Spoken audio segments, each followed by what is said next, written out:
சங்கீதம் 7. என் தேவனாகிய கர்த்தாவே, உம்மை நம்பி இருக்கிறேன். என்னை துன்பப்படுத்துகிறவர்கள் எல்லாருக்கும் என்னை விலக்கி இரட்சியும்.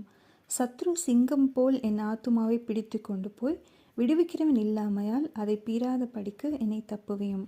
என் தேவனாகிய கர்த்தாவே, நான் இதை செய்ததும் என் கைகளில் நியாயக்கேடு இருக்கிறதும் என்னுடைய சமாதானமாய் இருந்தவனுக்கு நான் தீமை செய்ததும் காரணமில்லாமல் எனக்கு சத்ருவானவனை நான் கொள்ளையிட்டதும் உண்டானால், பகைஞன் என் ஆத்துமாவை தொடர்ந்து பிடித்து என் பிராணனை தரையிலே தள்ளி மிதித்து என் மகிமையை தூளிலே தாழ்த்தக்கடவன்.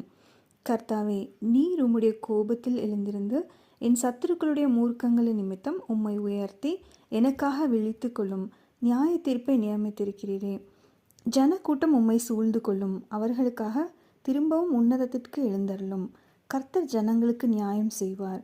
கர்த்தாவே, என் நீதியின்படியும் என்னிலுள்ள உண்மையின்படியும் எனக்கு நியாயம் செய்யும். துன்மார்க்கனுடைய பொல்லாங்கை ஒழிய பண்ணும். நீதிமானை ஸ்திரப்படுத்துவீராக. நீதி உள்ளவராயிருக்கிற தேவரீர் இருதயங்களையும் உள்ளந்திரியங்களையும் சோதித்தருகிறவர். செம்மையான இருதயம் உள்ளவர்களை ரட்சிக்கிற தேவனிடத்தில் என் கேடகம் இருக்கிறது. தேவன் நீதியுள்ள நியாயாதிபதி. அவர் நாள்தோறும் பாவியின் மேல் சினம் கொள்ளுகிற தேவன். அவன் மனம் திரும்பாவிட்டால் அவர் தம்முடைய பட்டயத்தை கருக்காக்குவார். அவர் தம்முடைய வில்லை நாணேற்றி அதை ஆயத்தப்படுத்தியிருக்கிறார். அவனுக்கு மரண ஆயுதங்களை ஆயத்தம் பண்ணினார்.